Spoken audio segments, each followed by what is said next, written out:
રોનક, તને જે કાલે મુક્તિનાથ ભગવાનની પ્રસાદી આપી, એક પવિત્ર પાષાણ શિલા આપી મુક્તિનાથ ભગવાનના પથ્થર પહાડની, તો કાલે એની તે પૂજા કરી અને તે મને કીધું કે તને કંઈક સરસ અનુભવ થયો.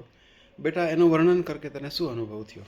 હા, કાલે મેં પ્રથમ એમની પૂજા કરી. હમ ત્યારબાદ હું છે ને વિષ્ણુ સહસ્ત્ર નામના પાઠ કરતો હતો હમ ત્યાં ભગવાન પાસે. હમ તો આખા શરીરમાં છે ને એક પોઝિટિવ એનર્જીનો ફિલિંગ થયો. આખા મારા રૂવાળા ઊભા થઈ ગયા ને આખું અંદર આમ કોક આમ બહુ સરસ હાથ ફેરવતું હોય ને આમ સરસ આમ બહુ પોઝિટિવ અનુભવ થયો આખો.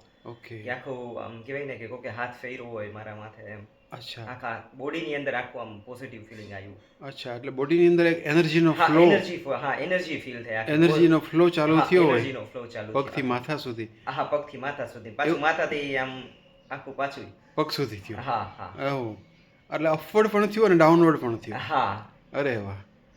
અચ્છા, હવે મુક્તિનાથ ભગવાનના જે પહાડ છે એ પહાડમાંથી એક થોડુંક લેન્ડ ફોલિંગ થયું હતું, લેન્ડ સ્લાઇડિંગ થયું હતું. અને લેન્ડ સ્લાઇડિંગનો જે મલબો હતો એ એક ગાડું ભરાય એટલો જ હતો, એક બળદ ગાડું ભરાય એટલો જ હતો. અને ત્યાં મારી જે ગાડી હતી જેમાં અમે મુસાફરી કરતા હતા એ ઊભી રહી અને મને એમ પ્રેરણા થઈ કે અહીંયાથી પવિત્ર પથ્થરો તું મિત્રો માટે વીણી લે. એટલે એક જ મિનિટમાં મેં વીણી અને સીધો હું ઘૂસી ગયો ગાડીમાં. એટલી બધી ઠંડી હતી કે સ્કલ ખોફરી ઠરી ગઈ, એટલી બધી ઠંડી હતી. તો એક મારો સંકલ્પ હતો કે બધા મિત્રોનું કલ્યાણ થાય અને ભગવાન મુક્તિનાથની પ્રસાદી બધાને મળે. તો કાલ તે પૂજા કરી અને તને આટલો બધો સારો અનુભવ થયો.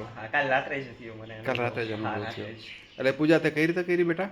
હા, મેં પૂજા છે ને અર્શગંધી પ્રથમ સ્નાન કરાવ્યું અને સાદા પાણીથી સ્નાન કરાવ્યું, પછી તુલસી પત્ર અર્પણ કર્યું અને ફૂલનો શણગાર કર્યો, ગુલાબના ફૂલનો શણગાર કર્યો. ઓકે. અને ત્યારબાદ મેં દીવો, અગરબત્તી, ધૂપ, કપૂરનું આરતી કરી અને ત્યારબાદ મેં વિષ્ણુ સહસ્ત્ર નામના પાઠ કર્યા તેમને સમકક્ષ રાખીને ભગવાન.